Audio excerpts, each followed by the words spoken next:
The Biden administration announced on Thursday that the United States plans to accept up to 100,000 Ukrainians fleeing Russia's invasion, while also pledging $1 billion in new humanitarian aid.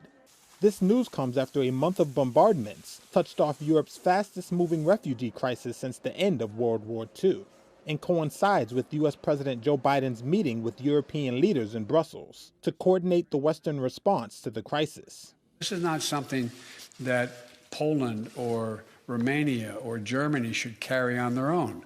This is an international responsibility. The United States, as a leader, one of the leaders in the international community, has an obligation to be engaged and do all we can to ease the suffering and pain of innocent women and children and men, for that matter, throughout Ukraine, and those who have made it across the border. So far, more than 3.5 million people have fled Ukraine since Russia invaded on February 24th, putting a strain on the neighboring European countries receiving them.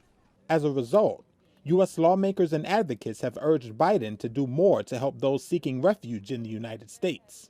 The Biden administration said in a statement it would use the full range of legal pathways to bring Ukrainians to the United States, including the U.S. Refugee Resettlement Program.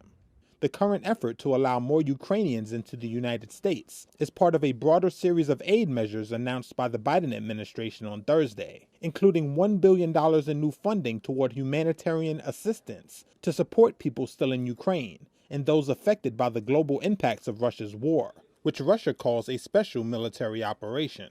The Biden administration will launch a new democracy and human rights program that aims to provide at least $320 million in new funding to defend human rights in Ukraine and neighboring countries.